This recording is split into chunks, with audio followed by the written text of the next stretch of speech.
దేవునికి స్తోత్రం కలుగునుగాక. క్రీస్తునందు ప్రియమైన యేసుతో ఏకాంత సమయం అనే వాక్య ధ్యాన కార్యక్రమ వీక్షకులందరికీ ప్రభువైన యేసుక్రీస్తు నామం పేరిట విజన్ క్యూటీ ఫెలోషిప్ తరఫున శుభములు, ప్రత్యేక వందనాలు తెలియజేస్తూ నేటి ధ్యాన కార్యక్రమం ప్రేమతో ఆహ్వానిస్తున్నాను. ప్రియులారా, నేటి ధ్యానం కొరకై ఏర్పాటు చేయబడిన పరిశుద్ధ లేఖన భాగము మార్కు సువార్త 9వ అధ్యాయము 2వ వచనము నుండి 13వ వచనం వరకు. రండి, ముందుగా వాక్య భాగమును చదివి మనం ధ్యానంలోకి వెళ్దాం. మీ దగ్గర బైబిల్స్ అందుబాటులో ఉన్నట్లయితే నాతో పాటు మీరు కూడా వాక్య భాగము తెరచి చదవడంలో మీరు కూడా సహకరించాల్సిందిగా ప్రభు పేరిట మీకు మనవి చేస్తున్నాను. ముందుగా వాక్య భాగం చదివి ధ్యానంలోకి వెళదాం. 6 దినములైన తరువాత యేసు పేతురును, యాకోబును, యోహానును మాత్రం వెంట పెట్టుకుని ఎత్తైన ఒక కొండ మీదకి ఏకాంతముగా వారిని తోడుకొని పోయి వారి ఎదుట రూపాంతరం పొందెను. అంతలో ఆయన వస్త్రములు ప్రకాశమానవియు మిగుల తెల్లనివియు ఆయను. లోకమందు ఏ చాకలి అయినను అంత తెల్లగా చలువ చేయలేడు. మరియు మోషేయు, ఏలియాయు వారికి కనబడి యేసుతో మాట్లాడుచుండిరి. అప్పుడు పేతురు, బోధకుడా, మనం ఇక్కడ ఉండుట మంచిది. మేము నీకు ఒకటియో, మోషేకు ఒకటియో, ఏలియాకు ఒకటియో 3 పర్ణశాలలు కట్టుదామని చెప్పాను. వారు మిగుల భయపడిరు గనుక తాము చెప్పవలసినదేమో అతనికి తెలియలేదు. మేఘం ఒకటి వచ్చి వారిని కమ్మగా, ఈయన నా ప్రియకుమారుడు, ఈయన మాట వినుడని ఒక శబ్దము ఆ మేఘంలో నుండి పుట్టెను. వెంటనే వారు చుట్టూ చూచినప్పుడు తమ యొద్దనున్న యేసు తప్ప మరి ఎవరునూ వారికి కనబడలేదు.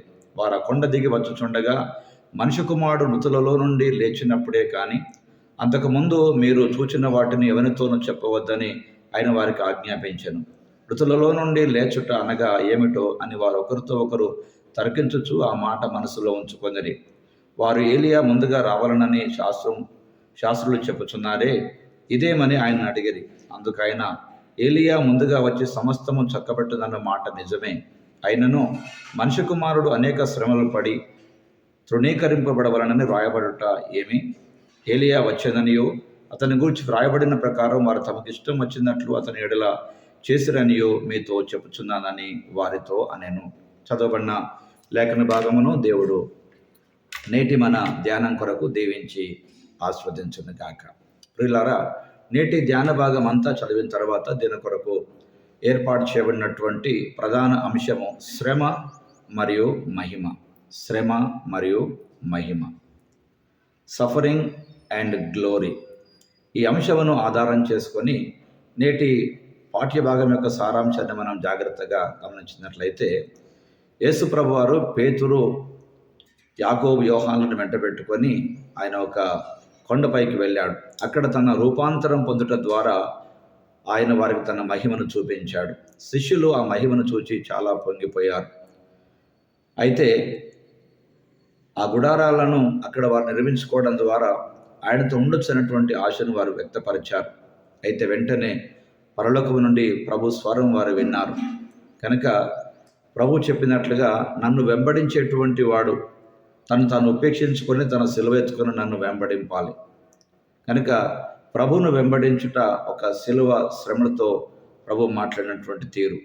వారు ఆ కొండ దిగుచుండగా యేసు ప్రభు తన పునరుత్థానం వరకు వారికి చూపించి, ఇలాంటి పరిస్థితులు వెంటనే ఎవరికి చెప్పకండి, రాబోయే కాలంలో అందరికీ అవన్నీ బయలుపరచబడతాయని ప్రభు చెప్పిన మాటలు ఈ మాటల యొక్క సారాంశం. ప్రియులారా, నేటి ధ్యానంలో నుండి ప్రధానంగా దేవుడు ఎవరు, యేసు ఎవరు అర్థం చేసుకోవడానికి నేటి పాఠ్యభాగం మనకు సహాయం చేస్తుండగా 2 నుండి 6 వచనాలు మనం గమనించినట్లయితే, యేసు తన శిష్యులకు దేవుని మహిమగల కుమారునిగా తాను చూపించుకున్నాడు లేక నిరూపించుకున్నాడు.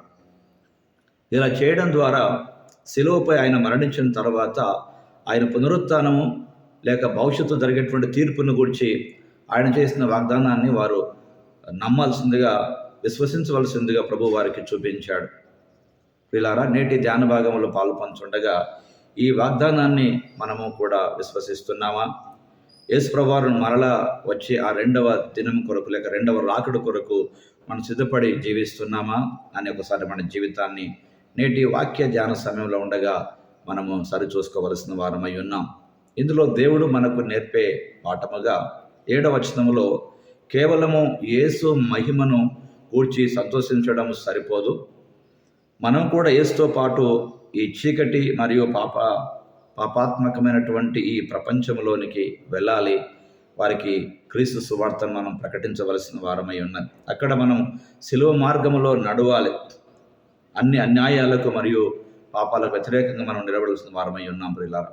కనుక నేటి పాఠ్యభాగాన్ని ఆధారం చేసుకొని ప్రభు మనతో మాట్లాడుతూ ఉండగా మన జీవితానికి అనుభవించుకోవాల్సిన విషయాలు ఏమైనా ఉన్నాయని నేటి వాక్యంలో నుండి మనం పరిశీలించినట్లయితే, మనం ఏదో ఒక విధంగా యేసు మహిమను అనుభవించినట్లయితే మన సిలువను మనం ఎత్తుకొని ఆయనను వెంబడించేటువంటి ఆ మాట మన జీవితానికి వర్తిస్తుంది ప్రియులారా. కాబట్టి సిలువ లేనిదే మనిషికి విలువ లేదు.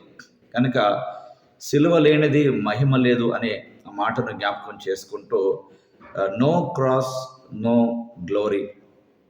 ప్రియులారా, దేవుడు తన మహిమను మనకి ఇవ్వడానికి శ్రమల ద్వారా ప్రభువుని ఎలా మనం వెంబడించవలసి ఉన్నదో ఆ ప్రభువే ఆ శ్రమలు సహించి వహించి మనకు నేర్పించే పాఠం. కనుక శ్రమ మరియు మహిమ అనేటువంటి ఈ పాఠాలు, సఫరింగ్ అండ్ గ్లోరీ, ప్రియులారా, దేవుడు మనతో మాట్లాడుతున్నాడు. నేటి ధ్యాన భాగంలో పాల్పంచున్న ప్రియ సహోదరి సహోదరుడా, నీ జీవితంలో క్రైస్తవ్యం అంటే కేవలము అన్ని పరిస్థితుల్లో మనకు సరిపోయినట్టుగా బ్రతకడం మాత్రమే కాదు, శ్రమలు అనుభవిస్తూ ఆయనను వెంబడించవలసిన వారమై ఉన్నామని నేటి పాఠ్యభాగం మనకు జ్ఞాపకం చేస్తున్న ప్రియులారా.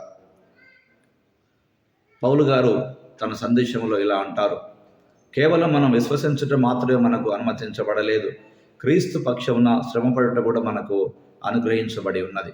కనుక శ్రమ లేనటువంటి క్రైస్తవ్యం మనకు బైబిల్ బోధించదు. కనుక శ్రమతో కూడిన క్రైస్తవ్యంలో ఉన్న ఆనందము, ఆశీర్వాదం, మహిమ ఎంత గొప్పదో నేటి పాఠ్యభాగం ద్వారా ప్రభు మనతో మాట్లాడుతుండగా రండి ప్రభు సన్నిధానంలో ఒక ప్రార్థన మన కొరకు చేసుకుందాం. ప్రియమైన దేవ, మా కొరకు సిలువను మోసిన సహించిన మహిమాన్వితమైనటువంటి యేసును జ్ఞాపకం చేసుకోవడానికి మరియు ఆయన అనుసరించడానికి మాకు సహాయం చేయమని మీ వాక్యపు వెలుగులో ఎప్పటికప్పుడు మా జీవితాలు సరిచేసుకొని సాగిపోయే కృపా భాగ్యం మాకు ప్రసాదింప చేయమని క్రీస్తు ప్రభు పేరట ప్రార్థిస్తున్నాం పరమ తండ్రి. ఆమేన్, ఆమేన్. ప్రియులారా, ప్రభువారు అనుదినం తన వాక్యం ద్వారా మనతో మాట్లాడి మన జీవితాలను బలపరుస్తూ నిలబెడుతూ ఉండగా అనేకులకు ఈ అనుభవాలు పంచుకుందాం. వారిని కూడా ఈ వాక్య వెలుగులో బలపరచుటకు సమయం తీసుకుందాం. యేసుతో ఏకాంత సమయము అనే ఈ వాక్య ధ్యాన కార్యక్రమాలు, ఈ క్వైట్ టైం క్యూటీ కార్యక్రమాలు ప్రియులారా, మీకు నిజముగా మేలుకరంగా ఉన్నట్లయితే మీ అనుభూతులు మాతో పంచుకోండి. మేము సంతోషిస్తాం, ప్రభువును స్తుతిస్తాం. అనేకులకు ఈ కార్యక్రమాలు ఉపయోగకరంగా ఉన్నట్లుగా దయచేసి వీటిని అనేకులకు షేర్ చేయండి, లైక్ చేయండి, సబ్స్క్రైబ్ చేయాల్సిందిగా మీకు ప్రభు పేరిట మనం చేస్తూ ఉన్నాం.